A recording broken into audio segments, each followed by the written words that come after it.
அங்கே மேகதாது அணை கட்டக்கூடாது. அதுதான் எங்களுக்கு ஒரே கேள்வி. எங்களுக்கான உரிமையும் எங்களுக்கு வேணும். எங்களுக்கு தண்ணி வேணும். அதுதான் எங்களோட கோரிக்கை. அந்த தண்ணி திறந்து விடுறது அங்கே மழை பெஞ்சதுனால திறந்து விட்டுருக்காங்க. அவங்க காமனாக நம்மளுக்கு வர வேண்டிய தண்ணி அவங்க திறந்து விட கிடையாது. இன்றைக்கும் மழை பெஞ்சால் நம்மளுக்கு அங்கே வெள்ளப்பெருக்கு ஏற்படும் சொல்லிட்டு அவங்க தண்ணி திறந்து விடுவாங்க. நம்மளுக்கு எப்பயுமே வருஷம் வருஷம் கொடுக்க வேண்டிய தண்ணியை அவங்க கொடுக்கணும். அதுதான் எங்களோட கோரிக்கை. மற்றபடி ஒன்றும் கிடையாது. இது நாங்கள் எல்லாம் தமிழர்கள் வாழ்வுரிமை கட்சி சங்கம் கூட்டமைப்பார சேர்ந்து ஒன்றா சேர்ந்து தமிழருக்காக போராடுறோம். விவசாயிகளுக்காக நாங்கள் உரிய தண்ணியும் எங்களுக்கான உரிமையும் நாங்கள் மீட்டெடுக்கிறதுக்காக வந்திருக்கிறோம். இப்போ நிலத்தடி நீரையும் பயங்கரமாக பாதிக்குது. இப்போ அங்கேயே தண்ணி பற்றாக்குறை கும்பகோணத்துலேயே நிறையா இருக்குது. நிலத்தடி நீர் ரொம்ப உள்வாங்கி கிடக்குது. நிறைய இடத்துல மோட்டரில் தண்ணி வரல, பைப்பில் தண்ணி வரல. நம்ம விவசாயம் பற்றி பேசுகிறோம், நம்ம குடிநீர் தட்டுப்பாடே நிறையா இருக்குது. அதே நம்மளுக்கு ரொம்ப கஷ்டமாக இருக்குது. இதெல்லாம் மக்கள் உணர்ந்து எல்லாருமே இந்த போராட்டத்தை கையெடுக்கணும்னு நான் கேட்டுக்குவேன். முதலமைச்சருக்கு என்ன சொல்கிறேன், இந்த கவனத்தை அவர் முன்னெடுத்து எங்களுக்கான உரிமையை மீட்டு கொடுக்கணுமாறு கேட்டுக்குவேன். தமிழ்நாடு வாழ்வுரிமை கூட்டமைப்பு சார்பாக அந்த கூட்டம் போட்டிருக்காங்க. அதுக்காக இந்த கூட்டம் நடந்துகிட்டு இருக்கு. இப்போ நம்ம டெல்டா பகுதின்னு இல்லாமல் தமிழ்நாடு ஃபுல்லாகவே தண்ணி பற்றாக்குறை தான். அதனால் மேகதாது அணையில் குறுக்க அணை கட்டக்கூடாதுன்னு எங்களோட கோரிக்கை. இதுதான் தமிழ்நாட்டோட கோரிக்கை. இதுதான் அது விஜய் கர்நாடகா போகாமலே தண்ணி வந்துருச்சுன்னு சொன்னது மிக பொய். அது அவர் போகிறதுக்கு முன்னாடி அங்கே லொக்கேஷன் சரியில்லை, நீங்கள் வர முடியும், இப்போ வர வேண்டாம் அப்படின்னு சொல்லிட்டு இருந்தாங்க. அதுக்கு தகுந்த மாதிரி மழை அங்கே வெள்ளம் புந்து அடிச்சிருவங்க. அந்த ஒரு பயத்தினால தான் இப்போ உடனே அவங்க தண்ணி திறந்து விட்டுருக்காங்க.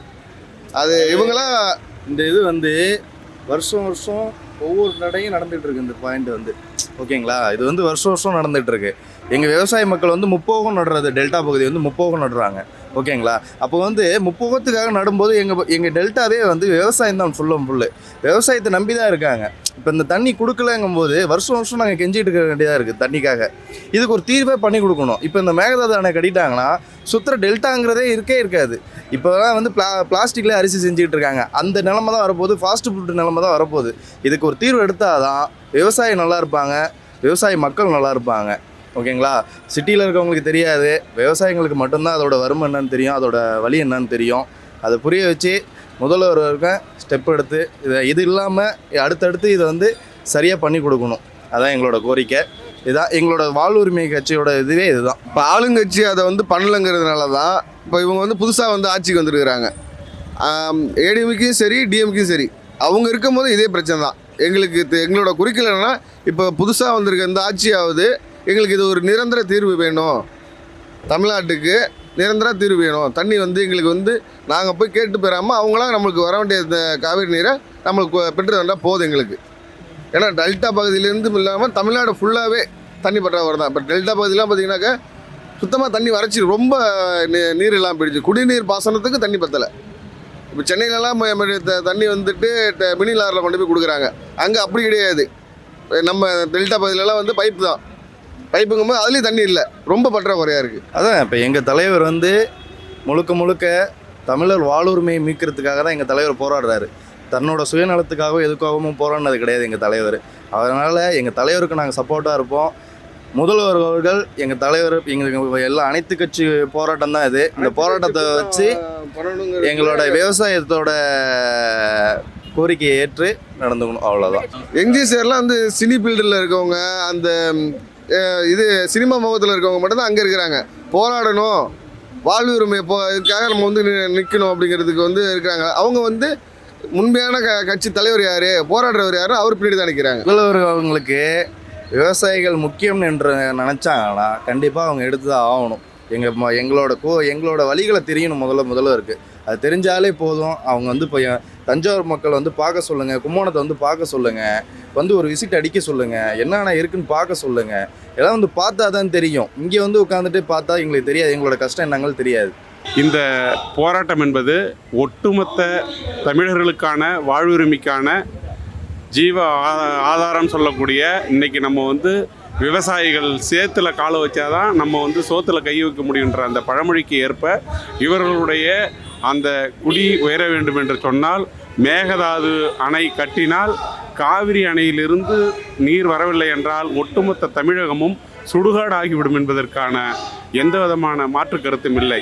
அதை எங்களுடைய நிறுவன தலைவர் உள்ளிட்ட அனைத்து கட்சி கூட்டத்தை கூட்டி மேகதாது அணையை கட்டக்கூடாது என்பதற்காக மிகப்பெரிய ஒரு அழுத்தம் கொடுப்பதற்காகத்தான் இந்த மாபெரும் ஒரு போராட்டம்.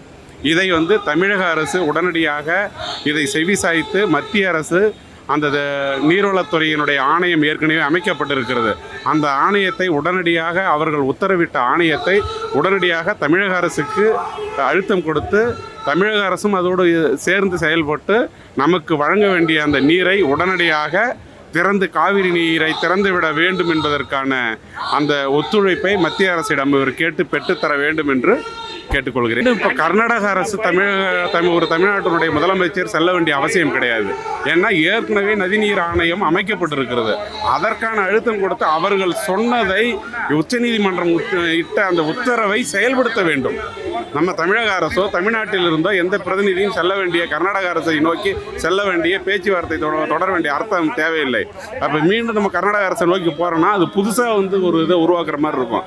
ஏற்கனவே ஏற்படுத்தப்பட்ட அந்த ஒப்பந்தத்தை அதை செயல்படுத்த வேண்டும். அந்த அழுத்தத்தை கொடுத்தால் போதுமானது. தமிழ்நாட்டின் இந்த மண்ணிற்காகவும் இந்த மொழிற்காகவும் எங்களுடைய உரிமையை என்றைக்கும் நாங்கள் விட்டு கொடுக்க மாட்டோம். எங்களின் உரிமையை விட்டு கொடுக்க மாட்டோம். இந்த காவிரிக்கு உடனடியாக தீர்வு கிடைக்க வேண்டும். தமிழ்நாடு அரசும் சரி கர்நாடக அரசும் சரி ஒன்றிணைந்து பேச்சுவார்த்தை நடத்துவாங்களோ என்ன பண்ணுவாங்களோ தெரியாது. ஆனால் எங்களுக்கு எங்கள் விவசாயிகளுக்கு தீர்வு கிடைத்தே ஆக வேண்டும். இது சும்மா சாம்பிள் தான். எங்களுக்கு தீர்வு கிடைக்காவிட்டால் மாபெரும் சட்ட ரீதியிலான பிரம்மாண்டமான போராட்டங்களையும் ஆர்ப்பாட்டங்களையும் எங்கள் தலைவர் முத்தமிழன் வேல்முருகன் அவர்கள் தலைமையில் நாங்கள் நிறைவேற்றுவோம் என்று இந்த நேரத்தில் நான் உறுதியளிக்கின்றேன். எங்கள் மண்ணிற்காகவும் எங்கள் மொழிக்காகவும் தொடர்ந்து குரல் கொடுக்கும் ஒரே தலைவர் முத்தமிழ் அண்ணன் வேல்முருகன் அவர்கள். புலிக்கொடியை ஏந்தி நாங்கள் தமிழக மக்களுக்காக பாடுபட்டு கொண்டிருக்கிறோம். இப்போ இருக்கிற அரசும் சரி, இப்போ இருக்கிற மாண்புமிகு தமிழ்நாடு முதலமைச்சர் திரு சி ஜோசப் விஜய் அவர்கள் எந்த ஒரு மாற்றத்தையும் கொண்டு வரலைங்க. அவங்களுக்கு அவங்களுடைய சட்டமன்ற உறுப்பினர்களையும் அவங்களுடைய அமைச்சர்களுக்கும் முதல்ல அரசியலை பயிற்சி கொடுங்க. அவங்களுக்கு இன்னும் ரீல்ஸு நடிகர் மோகத்திலே இன்னும் இருக்காங்க. அவங்க தயவு செய்து எங்கள் தமிழக வாழ்வுரிமை கட்சியின் கோரிக்கையாக கூட நீங்கள் எடுத்துக்கங்க.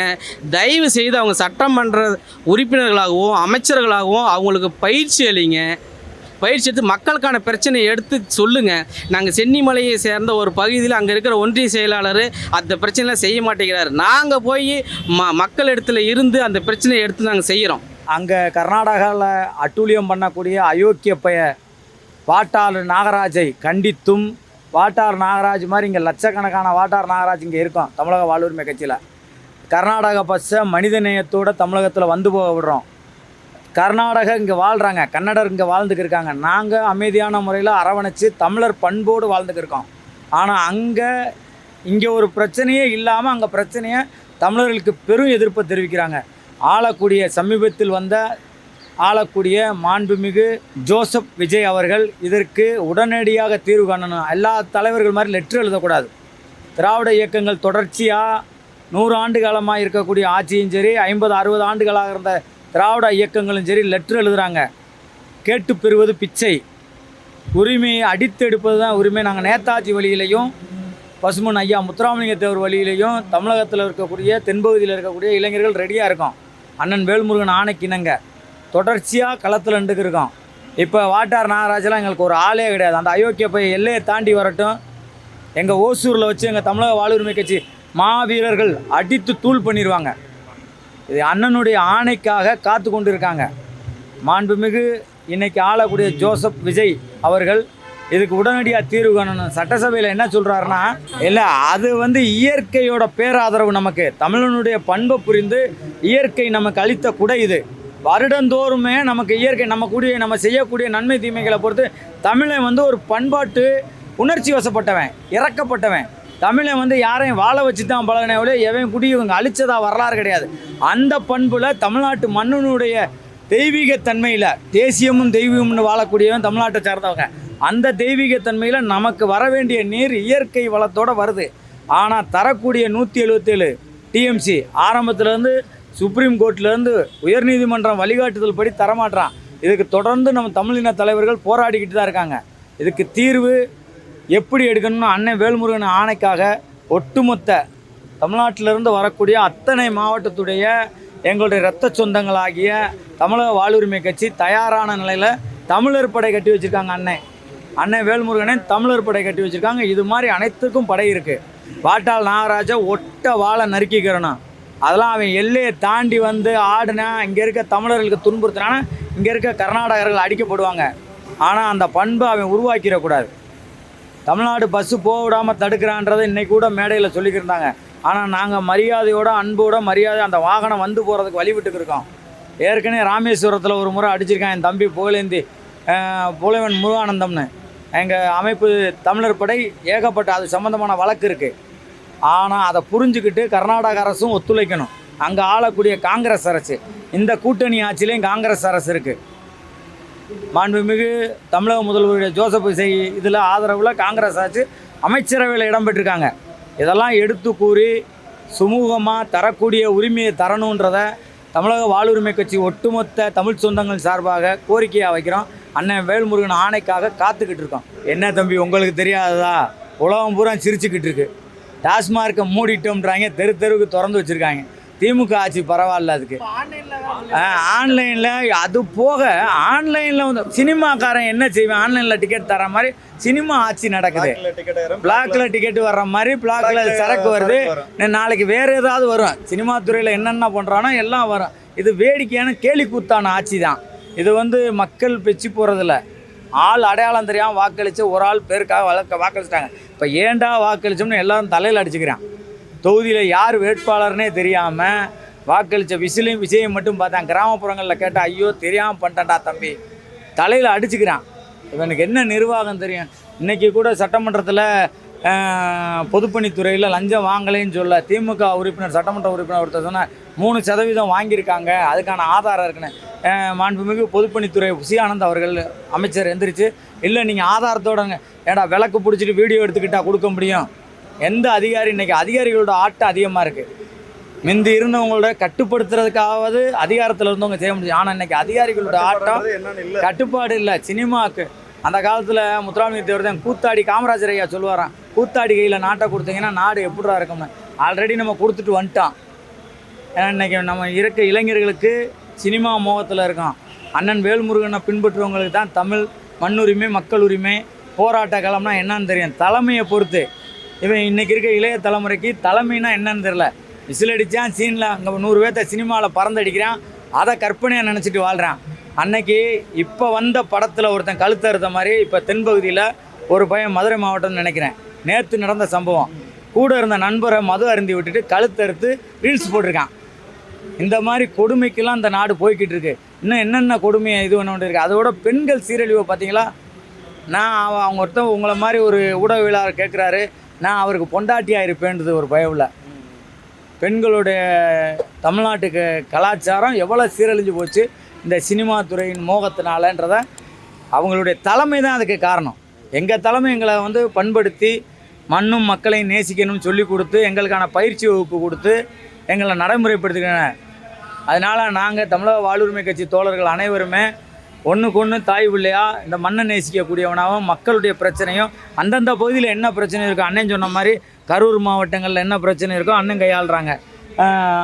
அண்ணன் கிருஷ்ணகிரி மாவட்டத்துலேருந்து வந்திருக்காங்க. அது மாதிரி எல்லாருமே அந்தந்த மாவட்டத்தில் இருக்க எங்கள் போன்ற பொறுப்பாளர்கள் அந்த மாவட்டத்துடைய தெருவுடைய பிரச்சனை எங்களுக்கு தெரியும். இன்றைக்கி இருக்கக்கூடிய தாவேகா எம்எல்ஏக்களுக்கு தொகுதிக்குள்ளே எத்தனை கிளை இருக்குன்னு தெரியாது. அந்த மாதிரி சூழலில் அவங்க வந்துட்டாங்க. இல்லை, கண்டிப்பாக அமைச்சரவை மாற்றம் இருக்குன்னே சொல்லியிருக்காங்க. இப்போ காங்கிரஸ் கட்சி அமைச்சர் விஸ்வநாதன் மேலே, போக்குவரத்துறை அமைச்சர் இவர் மேலே, பார்த்திபன் மேலே, ஒரு 2 பெண்கள் மேலே, சிவகாசி அமைச்சர் மேலேயும் இருக்கதா சொல்லியிருக்காங்க. இன்னும் எல்லார் மேலேயுமே குறை இருக்குது. அதை நிவர்த்தி பண்ணி நல்ல முறையில் ஆட்சி நடத்தணுன்னு மக்கள் உங்களை நம்பி வாக்களிச்சிருக்காங்க. எங்களை போன்ற அண்ணன் வேல்முருகனை போன்றவர்களை ஆலோசனைக்கு எடுத்து அவர் வைக்கக்கூடிய கோரிக்கைகளை நீங்கள் முன்னெடுத்து நடத்தணுன்றது தமிழக அரசுக்கு இந்த ஆர்ப்பாட்டத்தின் வாயிலாக கோரிக்கையாக வைக்கிறோம். இப்போ இருக்கிற இளைஞர்கள் ஜென்சி கிட்ஸ் மிகவும் திறமைசாலிகள். ஆனால் அவங்கள எப்படி தெரியுமா இங்கே இருக்கிறவங்க அவங்கள திசை திருப்புறாங்க. போதை கலாச்சாரம், புகையிலை, கஞ்சா, புரியுதுங்களா, மது, அப்புறம் ரீல்ஸு, ரசிகர் மோகம். இந்த மோகத்தால் இளைஞர்கள் வந்து மடைமாற்றம் செய்யப்படுறாங்க. நாம் தமிழர்கள், இது நம்மளுடைய மண், இது நம்மளுடைய மொழி, இந்த பிரச்சனையை வந்து அவங்களுக்கு கொண்டு போய் சேர்த்தணும். ஆனால் இப்போ இருக்கிற இளைஞர்கள் வந்து திறமைசாலியான இளைஞர்கள் தான். இளைஞர்கள் நம்ம குற்றம் சொல்லவே முடியாது. இளைஞர்கள், மாணவர்கள் தான் அடுத்து நம்மளுடைய எதிர்காலம்.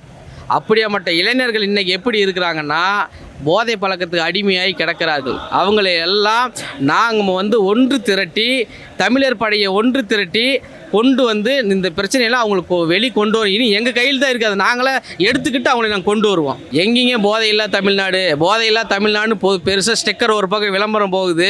அந்த விளம்பர பதாயத்துக்கு பின்னாடியே அது வந்து போதையை வந்து விற்றுக்கிட்டு தானே இருக்கிறாங்க. அது நடந்துக்கிட்டு தானுங்க இருக்குது. போதை இன்னும் ஒழிக்கப்படலைங்க, ஆனால் ஒழிக்கப்படணும். இன்றைக்கி வந்து பார்த்திங்கன்னா ஆன்லைனில் மது விற்பனைன்னு சொல்லி இன்றைக்கி ஒரு சட்டம் கொண்டு வராங்க. அதெல்லாம் வந்து ஏற்றுக்கக்கூடிய சட்டமாக அது இல்லைங்க. அது வந்து நடைமுறைக்கு வந்ததுன்னா தமிழக வாழ்வுரிமை கட்சி கண்டிப்பாக அது எதிர்க்கும். அதுக்கான ஆர்ப்பாட்டங்களையும் போராட்டங்களையும் நாங்கள் முன்னெடுப்போம். இது வந்து பார்த்தீங்கன்னா வீட்டுக்கு ஆம்பளையால் குடிச்சிட்டு இருந்தியா, இப்போ என்னென்னு கேட்டால் குடும்பமாக சேர்ந்து குடிங்கடா. ஏன்னா ஒருத்தன் குடிக்கிறீங்க, மக்கள் தொகை வேறு அதிகமாக இருக்குது, குடும்பமாக சேர்ந்து குடிங்க. ஏங்க முதல்ல வந்து 17 வயசு 16 வயசு பையன்லாம் சரக்கு வாங்குறதுக்கு கடைக்கு வந்தான்னா அலௌடு இல்லை. இப்போ ஆன்லைன் பண்ணிட்டா அவன் என்னத்தை ஆர்டர் போட்டு வீட்டில் குடிக்கிறான்னு தெரியுமா? சரி, இலவசமாக நீங்கள் வந்து ஆன்லைனில் மது கொடுக்குற நீங்கள் ஏன் படிப்பை இலவசமாக கொடுங்க, மருத்துவத்தை இலவசமாக கொடுங்க. வருங்கால சந்ததிகளுக்கு வந்து மருத்துவம் தாங்க. மருத்துவம் வந்து நீங்கள் இப்போ இருக்கிற மாண்புமிகு முதலமைச்சர் அவர் சர்க்கார் படத்தில் சொன்னார், நாங்கள் மருத்துவத்தை வந்து இலவசமாக கொடுப்போம். அப்போ 5 ரூபா டாக்டராக நடித்தார். இப்போ அவர் கையில் ஆட்சி இருக்குதுங்க, அவர் கையில் இருக்குதுங்க. அவர் எடுத்து பண்ணலாமே. இதே நீட் பிரச்சனையை எதிர்த்து திவ்யான்ற தங்கச்சி இறந்தப்போ அவர் குரல் கொடுத்தாரு. ஏன் இப்போ அவர் கையில் ஆட்சி இருக்குது. நீட்டை வந்து மத்திய அரசுக்கு எதிராக இவங்க போராட்டம் பண்ணலாமே. இப்போ 2 நாளைக்கு முன்னாடி கூட மரியாதைக்குரிய எதிர்க்கட்சி தலைவர் உதயநிதி அவர்களை கைது பண்ணாங்க. எதுக்காக கைது பண்ணாங்க? அது என்னங்க குற்றம் இருக்குது? அதாவது மேகதாதாரணி பிரச்சனை, காவிரி பிரச்சனையை தமிழர்கள் முன்னெடுக்கிறாங்கன்ற, தமிழர் கூட்டமை முன்னெடுக்குதுன்ற காரணத்தினால திசை திருப்பணும், மீடியாவை திசை திருப்பணும், மக்களை திசை திருப்பணும், எல்லா மக்களையும் மடைமாற்றம் செய்வதற்காகவே இந்த கைது நடவடிக்கையை வந்து தமிழ்நாடு தாவேக அரசு எடுத்திருக்கிறது. காலையில் அரெஸ்ட் பண்ணுவாங்களாம், பகல் ஃபுல்லாக ரவுண்ட் அடிச்சுட்டு ஈவினிங் விட்டுருவாங்களாம். இது என்னங்க? இது என்ன புரியல. தாவேக சேர்ந்த நிர்வாகிகள் தான் எவ்வளோ ஆபாசமாக பேசுகிறாங்க, ஆபாச வார்த்தைகளாக பேசுகிறாங்க, அமைச்சர்கள் பேசுகிறாங்க. மரியாதைக்குரிய ஒரு அமைச்சர் அக்கா ஜெகா விஜய்ன்ற அக்கா அவங்க சொல்கிறாங்க, நான் வந்து ஜட்டியோடு அடித்து கொலை பண்ணி தூக்கி போட்டுருவேன்னு. இதெல்லாம் வந்து கொலை மிரட்டல் இல்லைங்களா? அவர் கையில் வந்து மக்கள் 50 வருட காலமாக திராவிட கட்சிகள் ஆட்சி செஞ்சுருக்குது. ஒரு மாற்றத்திற்காக ரசிகர் மோகத்தினால அவர் ஆட்சிக்கு வந்துட்டார், சரிங்களா? ஆனால் இனிமேல் அவங்களுடைய ஆட்சியை கரெக்டாக சரிவர செஞ்சாங்கன்னா ஓகே, சரிவர செய்யலைன்னா தமிழக வாழ்வுரிமை கட்சி முத்தமிழன் அண்ணன் வேல்முருகன் அவர் தலைமையில் எல்லா பிரச்சனையிலும் குரல் கொடுப்போம், ஆர்ப்பாட்டம் பண்ணுவோம், போராட்டம் பண்ணுவோம். எங்கள் தலைவர் முத்தமிழன் சாதாரண தலைவர் அல்ல, அவர் அரியணை ஏறும் தலைவர், அவர் அரசாளும் தலைவர், அவர் அன்பு தலைவர், அவர் ஆசை தலைவர், அவர் இன்பத் தலைவர், அவர் ஈடில்லா தலைவர், அவர் எங்கள் தலைவர், அவர் ஏழைகளின் தலைவர், அவர் ஒழுக்கமான தலைவர். என்றும் முத்தமிழன் வேல்முருகன் அவர்களின் வழியில் பயணிக்கிறோம். புலிக்கொடியை ஏந்தி தமிழ்நாட்டிற்கும், தமிழ் மக்களிற்கும், தமிழ் மொழிக்கும் எந்த பிரச்சனை என்றாலும் நாங்கள் குரல் கொடுப்போம். எங்கள் அண்ணன் குரல் நிற்பார் என்று உறுதியளித்து, இப்போ அவர் சொன்னார் இல்லைங்க, நம்ம நண்பர் கேட்டார், நாங்கள் வந்து லஞ்சம் வாங்கினா உங்களை வந்து நாங்கள் பதவி விட்டு தூக்கிடுவோம். அதெல்லாம் சும்மா அவுக்குறானுங்க, பொய்யிங்க, இல்லை வெளியில் பேசிக்கிறானுங்க, பொய்யிங்க அதெல்லாம். அதாவது சொல்லுவாங்கள்ல, ஊர்வாயை எங்கே எடுத்தாங்க? சென்னை. நான் ஒன்று கேட்குறேங்க, நீங்களே பதில் சொல்லுங்கள். சென்னை மட்டும்தான் ஊரா? இல்லைங்க, எங்கே நடவடிக்கை எடுத்து அவங்களுடைய பதவியை எங்கே பறிச்சிருக்காங்கன்னு சொல்லுங்க பார்க்கலாம். ஏதாச்சும் நீங்கள் 1 2 சொல்லுங்க பார்க்கலாம். இல்லை, அது எதுக்கு சஸ்பெண்ட் பண்ணணும்? ஒரு குற்றம் செஞ்சுட்டா, ஒரு தவறு செய்தால் அது தேவன் என்றாலும் விடமாட்டேன்னு அவர் தான் ஜனநாயக படத்தில் சாட்டையெல்லாம் சுற்றினார் புரட்சி தலைவர்கிட்டேருந்து வாங்கி. இப்போ அப்படி இருக்கிறப்ப தவறு நடிக்கிற போது அவர் கையில் இருக்குது, ஆட்சி அதிகாரம் இருக்குது, அவங்களை வந்து சுற்றி காட்டணுமா காட்டக்கூடாதா? அப்போ அந்த தவறு நடக்கும்போது யாராக இருந்தால் என்னங்க? தவறு செஞ்சுட்டா அவங்க தண்டிக்கப்பட்டு ஆகணும். வேண்டாம், தூக்கி எறிஞ்சிட்டு போங்க. ஏன் இந்த மாதிரி பண்ணுறாங்க? அது தவறு. இதுக்கு வந்து பார்த்தீங்கன்னா நான் ஒரு சிறந்த எடுத்துக்காட்டு சொல்கிறேன். நீங்கள் சொல்கிறீங்க நிறைய பேர்த்த சஸ்பெண்ட் பண்ணிக்கிறாங்கன்னு. எங்கள் ஏரியாவில் நாங்கள் இருக்கிற ஊரில், அதாவது தெளிவாக சொல்கிறேன், நல்லா கேட்டுக்கோங்க, ஈரோடு மாவட்டம் சென்னிமலை ஒன்றியம் நாங்கள், சரிங்களா? அங்கே தமிழக வெற்றி கழகத்தில் இருக்கக்கூடிய நிர்வாகிகள், நான் எல்லார்த்தையும் சொல்லலை, ஒரு சிலரை தான் சொல்கிறேன். அவங்க பெயர்லாம் நம்ம இந்த இடத்துல சொல்ல முடியாது. நான் அவங்களோட நிர்வாகத்தை மட்டும், அதாவது தாவேக்கா நிர்வாகிகள் மட்டும் சொல்கிறேன். நான் ஒரு 4, 5, 6 பேருக்கு மேலே இருக்கிறாங்க. என்ன பண்ணிக்கிறானுங்க, ஒவ்வொரு பஞ்சாயத்துலையும் போயிட்டு கிளர்க்கு, விஏஓ, இவனுக்கு பிடிஓவை மிரட்டிக்கிறானுங்க. எப்படின்னு கேட்டிங்கன்னா, மாதம் 10,000 எனக்கு நீ கொடுத்துரு, நீ வந்து பைப் உடஞ்சி வச்சுன்னு எழுதுவியோ, இல்லை லைட் எரியலின்னு எழுதுவியோ, இல்லை அங்கே போயிடுச்சுன்னு எழுதுவியோ, அந்த கதையில் நீ என்னமோ எழுதிக்கோ, எனக்கு மாதம் 10,000 கொடுன்னு முதல்ல கேட்டிருக்கிறானுவா. அதுக்கப்புறம் அவங்க வந்து சரி இந்த டீலுக்கு சரின்னு ஒத்துக்கிட்டாங்க. ஒரு சில பஞ்சாயத்தில் வந்து என்னால் கவர்மெண்ட்டில் மக்களோட பணத்தை என்னால் பொய் கணக்கு எழுத முடியாதுன்னு தவிர்த்துட்டாங்க. அதில் ஒரு சிலர் பாதிக்கப்பட்ட ஒரு ஆள் சொல்கிறாரு, இது நடந்த உண்மைங்க. அவர் சொல்கிறாரு, ஏங்க முதல்ல 10,000 ரூபா கேட்டானுவ, ரெண்டாவது வந்து இப்போ 12,000 கேட்டு சண்டை கட்டுறானுங்க, நீ என்ன வேணாலும் பொய் எழுதிக்கோ, நீ என்ன வேணாலும் எழுதிக்க, எனக்கு மாதமான 12,000 கொடுத்துரு அப்படின்னு கேட்குறாங்க. அப்படின்னு எப்படி இது என்கிட்ட கேட்டாங்கன்னா, நான் வந்து ஒரு எலக்ட்ரிக்கல் ப்ளம்பிங் சார்ந்த தொழில் செஞ்சிட்ருக்கேன். அவன் என்னை கூப்பிட்றான், அந்த பஞ்சாயத்து சேர்ந்த கிளர்க்கும் விஓவும் எனக்கு கூப்பிட்றாங்க, அண்ணா நீ வாண்ணா, நீ வந்து வேலை செய்யணா, உன் பேரை வச்சு நான் கணக்கு நிறைய எழுதிக்கிறேண்ணா, உனக்கு ஒரு கமிஷன் தர்றேன்னான்னு என்னை கூப்பிட்றேன். ஏன்டா எதுக்குடான்னு கேட்டால், அண்ணா இவனுக்கு தொல்லை தாங்க முடியலண்ணா, இவனுங்க பணம் கேட்டு டார்ச்சர் பண்ணுறானுங்க, மாதமானா பணம் கொடுத்துருவணுமாம்மா, இல்லைன்னா நடக்கிறதே வேறங்கிறானுங்கண்ணா, நம்ம என்னென்ன பண்ணுறது? ஏங்க ஒரு 2-3 நியூஸ் பேப்பரில் போட்டாங்க, இவங்க என்ன பண்ணிட்டாங்க, அது போட்டதே பொய்யின்ட்டானுங்க. இவனுங்க தரப்புல இருந்து என்னன்னு கேட்டிங்கன்னா, அதாவது இவனுங்கன்னு சொன்னால் கூட இவனுங்களுக்கு தப்பாக தெரியும். அவங்க சார் மதிப்பிற்குரிய சார் அவர்கள் என்னன்ட்டாங்க, நாங்கள் இந்த மாதிரி எதுவும் பண்ணலை, இந்த மாதிரி பொய்யான தகவலை யார் பரப்புறீங்களோ அவங்க மேலே சட்டப்படி நடவடிக்கை எடுப்போன்னு சொல்லி அந்த நியூஸை மூடி மறைச்சிட்டானுங்க. போன ஆட்சியில் பூட்டின கடையை தானுங்க மறுபடியும் நீங்கள் வந்து பூட்டினீங்க. நீங்கள் புதுசாக நிஜமாக பூட்டினீங்களா? அதைத்தானுங்க நானும் சொல்கிறேன். நான் என்னங்கிறேன்னா, சந்துக்கு 4 கடையை பூட்டி போட்டு புறத்தால் 4 கடையை நீக்கி வச்சுட்டீங்களா? போதே அப்புறம் முதலையாவது வந்து டாஸ்மாக் நடத்தும் போது பக்கத்துலேயே பார் வச்சு நடத்திட்டு இருந்தாங்க. இப்போ 11 to 11 சூப்பராக இருக்குல்ல, 11 to 11 தனியாருக்கு கொடுத்துட்டாங்க, 11 to 11. அப்புறம் நீங்கள் எதை வச்சு மது ஒழிச்சிட்டேன்னு சொல்கிறீங்க? இப்போ முன்ன லட்சத்துலேருந்து இப்போ கோடிக்கு போயிடுச்சு. அரசாங்கத்தில் வந்துங்க எல்லாருக்குமே வந்து எல்லாமே அமைச்சர் இருக்காங்க, சட்டமன்ற உறுப்பினர் இருக்காங்க, அப்புறம் ஏங்க அந்த நிர்வாகத்துக்கு எல்லா துறைக்கும் செயலாளர்கள் இருக்கிறாங்க. அப்படி இருக்கும்போது ஏன் எல்லாமே வந்து தனியாருக்கு தாரவாக்குறாங்க? இப்போ சேலத்தில் வந்து தண்ணீர் சுயஸுக்கு தாரை வார்த்துருக்குறாங்க. ஏங்க நீங்கள் ஒரு அரசு, ஒரு தமிழ்நாட்டுடைய மாநிலத்தின் நீங்கள் அரசாங்கம், நீங்கள் செய்ய முடியாத எப்படி வந்துங்க, நீங்கள் செய்ய முடியாத குவாலிட்டி தரத்தை எப்படி ப்ரைவேட்காரன் செய்வான்னு? அப்போ உங்கள் மேலே உங்களுக்கு நம்பிக்கை இல்லையா?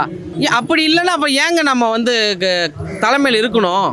ப்ரைவேட்டுக்கு கொடுக்கக்கூடாதுங்க. அது வந்து நாங்கள் கண்டிப்பாக எதிர்க்கிறோம், சரிங்களா? எல்லாம் அரசாங்கமே ஏற்று நடத்தணும். அதே மாதிரிங்க மேகதாது பிரச்சனை, தண்ணி பிரச்சனை இருக்குது இல்லைங்களா? ஒரு காலத்தில் மாவீரன் வீரப்பனார் இருந்தார். அவர் இருந்தபோது என்னடா அங்கே சத்தம், கர்நாடகாவிலும் தண்ணி திறந்து விட்றாங்க அப்படின்றது தான் வரும். ஆனால் இன்றைக்கி அந்த வீரப்பனுங்கிற ஒரு ஆள் இல்லைங்கிறதுக்காக இவங்க இந்த நிலைமை கொண்டு வராங்க.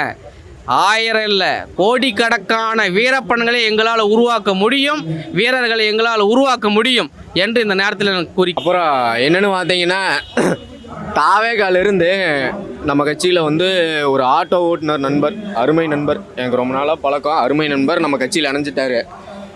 அங்கே தாவேகா கொடி போட்டு சில தற்குறிங்க இருப்பானுங்களா, அவனுங்களுக்கு பொறுப்பும் கிடையாது, பதவியிலையும் கிடையாது, அவங்களுக்கு எந்த ஒரு அதிகாரப்பூர்வமான பொறுப்பும் கொடுக்கல. இந்த தற்குறிங்க என்ன பண்ணிட்டானுங்க, ஆட்டோவில் கொடியை போட்டு, இவர் நம்ம இயக்கத்தில் வந்து சேர்ந்துட்டதுனால நீ வந்து ஆட்டோவில் கொடி போட்டால் தான் நீ ஸ்டாண்டில் நிற்கணும் அப்படின்னு அராஜகம் பண்ணுறானுங்க. அது வந்து நானும் சொல்கிறேன், டே நீங்கள் டைரெக்டாக வந்து பேசுங்கடா, டைரெக்டாக பேசுங்க, எதாக இருந்தாலும் இன்டைரக்டாக பேசாதீங்க, டைரெக்டாக பேசுங்க, ஏன் முன்னால் விட்டு பின்னால் பேசுகிறீங்க, நேரடியாக பேசுங்க, அதுக்கான முடிவு நம்ம தெரிஞ்சுக்கலாம் அப்படின்னு சொல்லி பார்த்தாச்சு. அவனுக்கு கேட்க மாட்டேங்கிறானுங்க. இது வந்து நீங்களே சொல்லுங்கள், தாவேக்கா கொடியை போட்டாதான் ஒருத்தன் வந்து அந்த இடத்துல ஆட்டோ நிறுத்தி ஓட்டணுமா அப்படின்னு ஏதாவது ரூல் இருக்கா? இதுக்கு முன்னாடி இருந்த ஆட்சி அந்த மாதிரி நடந்ததா? அதுக்கு முன்னாடி இருந்த ஆட்சி அந்த மாதிரி நடந்ததா? நீங்கள் கட்சி கொடியை போட்டாதான் நீங்கள் ஸ்டாண்டில் வண்டி நிறுத்தணும்னு யாராவது சொன்னாங்களா? அப்போ இது இது இது இந்த அராஜகத்தில் தட்டி கேட்குறது யார்? மாண்புமிகு அமைச்சர் விஜய் பாலாஜி எங்கள் ஊருதே, ஈரோடுதே. மாண்புமிகு செங்கோட்டையன் அவரு எங்கள் ஊருதே, ஈரோடுதே. சத்யபாமாக்கா எங்கள் வீட்லேருந்து 13 கிலோமீட்டர் தான் அவிய ஊர். ஆனந்த் மோகன் எங்கள் ஊருதே. மாண்புமிகு ஆனந்த் மோகன் எம்எல்ஏ, மேற்கு சட்டமன்ற தொகுதி எம்எல்ஏ, அவரும் எங்கள் ஊருதே. அப்போ இவங்கெல்லாம் இருக்கிறாங்க தைரியத்தில் தான் நீங்கள் அராஜகம் பண்ணுறீங்க. இது என்ன நியாயம்னு நான் கேட்குறேன். இங்கே பாருங்க, இந்த பதிவு நீங்கள் அப்படியே போடணும். இதை மூலிமா நான் ஒன்று சொல்லிக்கிறேன் உங்களுக்கு. இந்த கொடியை போட்டாதே ஆட்டோவை நிறுத்தணும், இல்லைன்னா நான் நிறுத்த விட மாட்டேன். நான் வந்து அங்கே கொலை பண்ணிட்டு வந்தேன், இங்கே கழுத்தறுத்துட்டு வந்தேன். இந்த நியாயமெல்லாம் உன்னையோட உன்ற வீட்டுக்குள்ளே வச்சுக்கோ. உன் வீட்டுக்குள்ளே உன் பொண்டாட்டி வசங்கிட்ட காட்டிக்கோ. வெளியில் வந்து பப்ளிக்கிட்ட காட்டாத. அதையும் மீறி நீ காட்டுன அப்படின்னா கண்ணா நீ பேசதான் செய்வ. எங்கள் அண்ணன் வேல்முருகனை கண் அசைச்சாருன்னா நீ காணாமல் போயிடுவ. ஞாபகத்தில் வச்சுக்கோ. இந்த பதிவை கண்டிப்பாக நீங்கள் போடணும், சரிங்களா? இது எல்லாத்துக்குமானது கிடையாதுங்க. தாவேகா கொடியை போட்டுட்டு சில தற்குறி நாய்ங்க ஒன்றவங்களுக்கான பதிவு இது. இதில் பாதிக்கப்பட்டவர் வேறு யாரும் இல்லை, நம்ம கூட தான் வந்திருக்கிறாரு. இதெல்லாம் அராஜகம் இல்லைங்களா? இதெல்லாம் அராஜகத்தின் உச்சந்தானே? நீ வந்து ஒரு பொறுப்பில் இருக்கணும், உன்கிட்ட பொறுப்பு வழங்கியிருக்கணும். அவங்க கட்சியோட சார்பாக உனக்கு வந்து அதிகாரப்பூர்வம் பொறுப்பு கொடுத்துருந்தாங்கன்னா நீ சொல்லலாம். அதுவும் வந்து அந்த இடம் வந்து பார்த்தீங்கன்னா மாண்புமிகு முதலமைச்சர் திரு ஜோசப் விஜய் அவர்களுக்கு சென்னிமலை பேரூராட்சி இடம், அதாவது சென்னிமலை முருகனுக்கு சொந்தமான இடம் நாங்கள் வந்து எழுதி கொடுத்துட்டோம். கடந்த ஆங்கிலேயர் போனப்போ எழுதி கொடுத்துட்டு போயிட்டாங்கன்னு ஏதாவது இருக்குதா? எழுதி கொடுத்துருக்காங்களா? அவங்க செய்கிற தப்பு தானுங்க, தவறு தானுங்க. அப்போ இந்த ஆட்சி இதெல்லாம் கேட்கணுங்க. அதில் ஒருத்தர் மதிப்புக்குரிய செங்கோட்டையன் ஐயா ஒரு டீமில் இருந்து வந்தவர் என்னங்கிறாராம் ஃபோன் பண்ணி, ஏப்பா அந்த கட்சியில் 5 பேர் 10 பேர் கூட இல்லை, நீ ஏன் அந்த கட்சிக்கு போன? நாளைக்கு உனக்கு ஏதோ ஒரு பிரச்சனைனா நாங்கள் வரமாட்டோம். அதாவது இன்டெரக்டாக மிரட்டுறாராம். நாங்கள் இத்தனை பேர் இருக்கோம், நீ ஏன் அங்கே போகிற? நாளைக்கு ஏதாவதுன்னா பார்த்துக்க அப்படின்னு இன்டெரக்டாக சொல்கிறாராம்.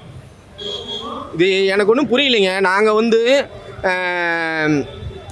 நாளைக்கு வந்து 2031 வந்து வேற ஒரு கட்சி ஜெயிச்சிருச்சு அப்படின்னா கட்சி மாறக்கூடிய ஆட்கள் கிடையாது. நாங்கள் ஒரு இயக்கத்தில் இருக்கோம். அந்த இயக்கத்தோட கொள்கை கோட்பாடுகள் பிடிச்சு, முக்கியமாக எங்கள் தலைவர் வேல்முருகண்ணனோட அவரோட கொள்கைகளை பிடிச்சி நாங்கள் இதில் பயணிக்கிறோம். நாங்கள் என்றைக்கு மாற மாட்டோம். உங்களை மாதிரி வந்து ஜெயிக்கிற கட்சிக்கு உடனே வந்து நாங்கள் எட்டி தாவி குச்சிக்கிட்டு போகிற ஆளுங்க நாங்கள் கிடையாது.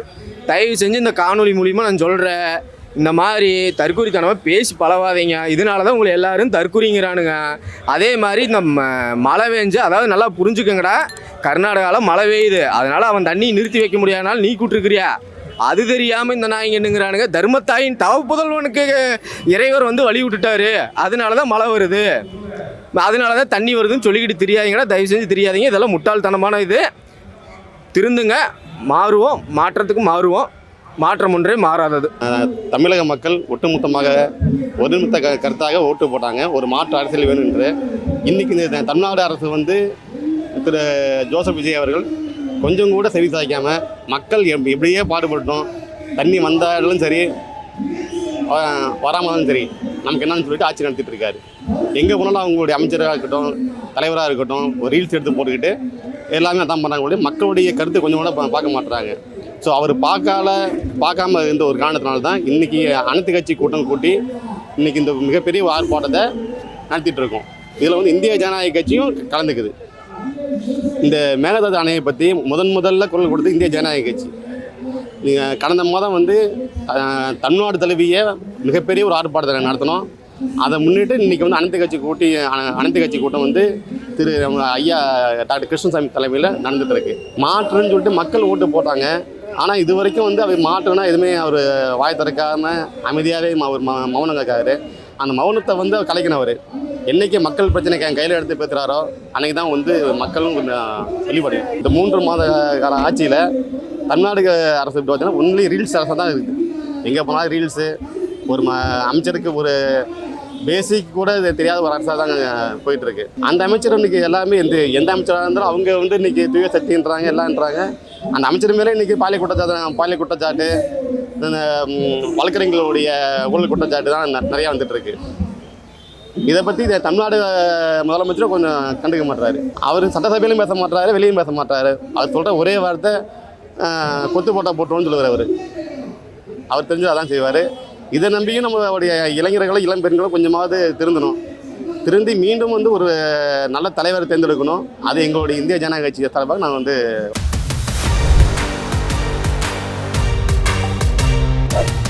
அருந்தமிழ் எங்கள் உயிருக்கு நேர்.